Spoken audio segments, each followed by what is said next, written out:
So ನಾನು previous analysis ವೀಡಿಯೋದಲ್ಲಿ ಏನು ಹೇಳಿದೆ, if in case market gap down open ಆದರೆ ಅಲ್ಲಿಂದ ಫಸ್ಟ್ ಒಂದು ಪ್ರಾಫಿಟ್ ಬುಕ್ಕಿಂಗ್ ಬರ್ತಾರೆ.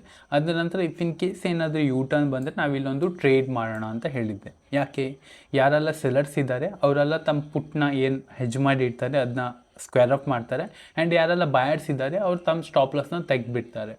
ಸೊ ಇಫ್ ಇನ್ ಕೇಸ್ ಅಲ್ಲಿಂದ ಹೋದರೆ ಒಂದೊಳ್ಳೆ ಮೊಮೆಂಟಮ್ ಬರ್ಬೋದು. ಇಲ್ಲಿ ನಾವು ಸ್ವಲ್ಪ ಕ್ವಾಂಟಿಟಿ ಲೆಸ್ ಮಾಡಿ ಟ್ರೇಡ್ ಮಾಡಬೇಕು, ಯಾಕಂದರೆ ಮಾರ್ಕೆಟ್ ಇಲ್ಲಿಂದ ಆಲ್ರೆಡಿ ಬರ್ತಾ ಉಂಟು. ದಟ್ ಮೀನ್ಸ್ 51,700ನ ಬ್ರೇಕ್ ಆಗಲಿಕ್ಕೆ 52,000 ಈ ರೇಂಜಿಂದ ಮಾರ್ಕೆಟ್ ಬರ್ತಾ ಉಂಟು. That means almost 300 point market momentum ಮಾಡಿ ಬರ್ತಾ ಉಂಟು. ಇಫ್ ಇನ್ ಕೇಸ್ ನೀವು ಇಲ್ಲಿ ಟ್ರೇಡ್ ಮಾಡೋದಾದರೆ ಕ್ವಾಂಟಿಟಿ ಲೆಸ್ ಮಾಡಿ ಟ್ರೇಡ್ ಮಾಡಿ ಅಂತ ನಾನು ಹೇಳಿದ್ದೆ. ಸೊ ಅಲ್ಲಿಂದ ಮಾರ್ಕೆಟ್ ಒಂದು ಒಳ್ಳೆ ಮೊಮೆಂಟಮ್ ಆಯಿತು, ರೈಟ್. ಸೊ ನಿಮ್ಮ ಟ್ರೇಡ್ ಮೇಲೆ ಬಿಲೀವ್ ಮಾಡಿ, ನಿಮ್ಮ ಅನಾಲಿಸಿಸ್ ಮೇಲೆ ಬಿಲೀವ್ ಮಾಡಿ, ಮಾರ್ಕೆಟ್ 100% ರಿವಾರ್ಡ್ ಯು.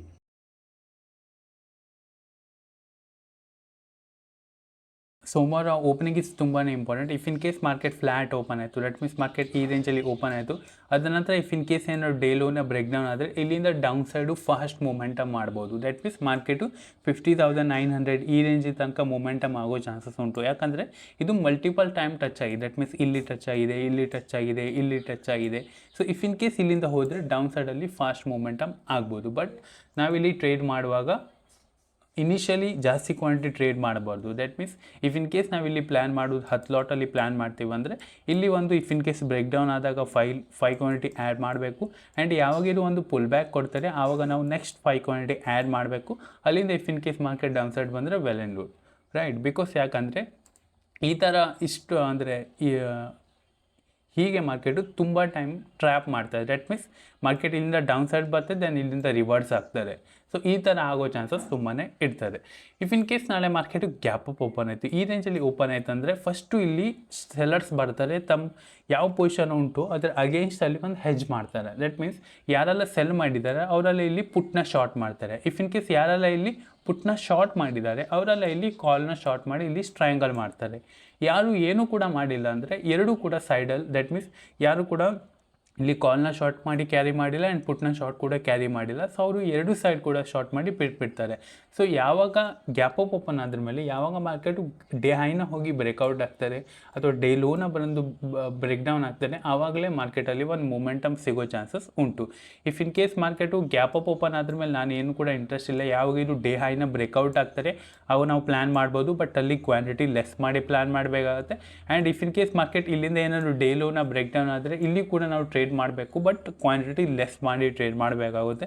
ಬಿಕಾಸ್ ಯಾಕಂದರೆ ಮಾರ್ಕೆಟ್ 51,700 ಈ ರೇಂಜಲ್ಲಿ ಓಪನ್ ಆದ್ರ ಮೇಲೆ 52,000 ಬ್ರೇಕ್ ಆಗುವಾಗ ಇಲ್ಲಿ ಆಲ್ರೆಡಿ 300 ಪಾಯಿಂಟ್ ಮೊಮೆಂಟಮ್ ಆಗಿರುತ್ತೆ. 51,700 ಹತ್ರ ಓಪನ್ ಆಗಿ ಇಫ್ ಇನ್ ಕೇಸ್ ಮಾರ್ಕೆಟ್ 51,300 ಈ ರೇಂಜ್ನ ಬ್ರೇಕ್ ಆಗುವಾಗ ಆಲ್ರೆಡಿ ಇಲ್ಲಿ 400 to 350 ಪಾಯಿಂಟ್ ಮೊಮೆಂಟಮ್ ಆಗಿರುತ್ತೆ. ಸೊ ನಾವಿಲ್ಲಿ ಪ್ಲ್ಯಾನ್ ಮಾಡುವಾಗ ನಮಗೆ ಅನ್ನೆಸೆಸರಿ ಜಾಸ್ತಿ ಲಾಸಸ್ ಕೊಡಬೇಕಾಗುತ್ತೆ. ಸೊ ಅದಕ್ಕೆ ನಾವು ಅಲ್ಲಿ ಕ್ವಾಂಟಿಟಿ ಲೆಸ್ ಮಾಡಿದರೆ ನನ್ನ ಪ್ರಕಾರ ಬೆಟರ್ ಅಂತ ಫೈನ್. ಸೊ ಈಗ ನೀವು ಬ್ಯಾಂಕ್ ನಿಫ್ಟಿನ ಡೈಲಿ ಚಾರ್ಟಲ್ಲಿ ನೋಡಿದರೆ ಇದು ಕೂಡ ತುಂಬ ಇಂಟ್ರೆಸ್ಟಿಂಗ್ ಆಗಿ ತೋರ್ತಾ ಉಂಟು. ಇಲ್ಲಿ ನೋಡಿ, ನಾನು ನಿಮಗೆ ಮೊನ್ನೆ ದಿನ ಏನು ಹೇಳಿದೆ, ಮಾರ್ಕೆಟ್ ಇದೇ ಫ್ಲೋಲಿ ಹೋಗಲ್ಲ, ಒಂದು ಪಾಸ್ ತೊಗೊಳ್ಬೇಕಂತ ಹೇಳಿದ್ದೆ, ರೈಟ್. ಸೊ ಒಂದು ದಿನ ಪಾಸ್ ತೊಗೊಳ್ತು, ಅದರ ನಂತರ ಇಫ್ ಇನ್ ಕೇಸ್ ಏನಾದರೂ ನೆಕ್ಸ್ಟ್ ಡೇ ಫ್ಲ್ಯಾಟ್ ಓಪನ್ ಆಗಿ ಅಥವಾ ಇಫ್ ಇನ್ ಕೇಸ್ ಏನಾದರೂ ಗ್ಯಾಪ್ ಅಪ್ ಓಪನ್ ಆಗಿ ಹೋಲ್ಡ್ ಮಾಡಿ ಇಲ್ಲಿಂದ ಬ್ರೇಕ್ಔಟ್ ಕೊಟ್ಟರೆ ಮಾರ್ಕೆಟ್ ಒಂದೊಳ್ಳೆ ಮೊಮೆಂಟಮ್ ಕೊಡ್ತಿತ್ತು. ಬಟ್ ನೆಕ್ಸ್ಟ್ ಡೇ ಏನಾಯಿತು ಅಂದರೆ ಡೈರೆಕ್ಟ್ ಗ್ಯಾಪ್ ಡೌನ್ ಓಪನ್ ಆಯಿತು. ಬಯರ್ಸ್ ಟ್ರೈ ಮಾಡಿದರು ಅಪ್ ಸೈಡ್ ಹೋಗಲಿಕ್ಕೆ, ಬಟ್ ಅವರು ಸಸ್ಟೈನ್ ಮಾಡಲಿಕ್ಕೆ ಆಗದೆ ಡೌನ್ ಸೈಡಲ್ಲಿ ಕ್ಲೋಸಿಂಗ್ ಕೊಟ್ಟರು. ಸೊ ಈಗ ಮಂಡೇ ದಿನ ತುಂಬಾ ಇಂಪಾರ್ಟೆಂಟ್ ಆಗ್ತಾರೆ. ಈ ಸೆಲರ್ಸಿಗೆ ಮತ್ತು ಕೂಡ ಫಾಲೋ ಥ್ರೂ ಸಿಗ್ತಾರಾ ಅಥವಾ ಯಾರೆಲ್ಲ ಸೆಲ್ ಮಾಡಿದಾರೆ ಅವರಿಗೊಂದು ಹೀಗೆ ಅಗೇನ್ಸ್ಟಲ್ಲಿ ಒಂದು ಕ್ಯಾಂಡಲ್ ಸಿಗ್ತಾರಾ.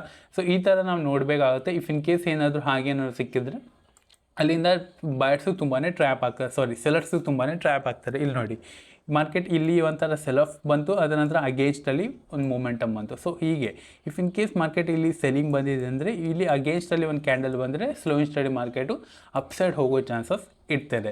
ಸೊ ಮಂಡೇ ಮಾರ್ಕೆಟ್ ತುಂಬಾ ಇಂಪಾರ್ಟೆಂಟ್. ಮಾರ್ಕೆಟ್ ಎಲ್ಲಿ ಕ್ಲೋಸಿಂಗ್ ಕೊಡ್ತಾರೆ, ಈ ಸೆಲರ್ಸಿಗೆ ಹೋಗಿ ಫಾಲೋ ಥ್ರೂ ಕೊಡ್ತಾರಾ ಅಥವಾ ಈ ಬಯರ್ಸು ಅಲ್ಲಿಂದ ಟೇಕ್ ಓವರ್ ಮಾಡ್ತಾರಾ ಅಂತ, ರೈಟ್. ಐ ಹೋಪ್ ನನ್ನ ಪಾಯಿಂಟಲ್ಲಿ ನಿಮಗೆ ಕ್ಲಿಯರ್ ಆಯ್ತು ಅಂತ. ಇಫ್ ಇನ್ ಕೇಸ್ ನೀವು ನಮ್ಮ ಟೆಲಿಗ್ರಾಮ್ ಚಾನಲ್ ಜಾಯ್ನ್ ಆಗಬೇಕಂದ್ರೆ ಡಿಸ್ಕ್ರಿಪ್ಷನ್ ಲಿಂಕ್ ಉಂಟು, ಇಲ್ಲಿಂದ ನೀವು ಚೆಕ್ಔಟ್ ಮಾಡ್ಬೋದು. ಈ ವಿಡಿಯೋದಲ್ಲಿ ಇಷ್ಟೇ. Thank you, have a good day. ಹಾಗೆ ಇಫ್ ಇನ್ ಕೇಸ್ ನಿಮಗೆ ಯಾವುದೇ ಕೂಡ ಸ್ಪೆಸಿಫಿಕ್ ಸ್ಟಾಕ್ ಇದು ಅನಾಲಿಸಿಸ್ ಬೇಕಂದರೆ ಡಿಸ್ಕ್ರಿಪ್ಷನ್ ಲಿಂಕ್ ಕಮೆಂಟ್ ಬಾಕ್ಸ್ ಮೂಲಕ ತಿಳಿಸಿ, ನಾನು ಅದನ್ನು ಪ್ರೊವೈಡ್ ಮಾಡಲಿಕ್ಕೆ ಪ್ರಯತ್ನ ಪಡ್ತೇನೆ. Have a good day, have a profitable week head.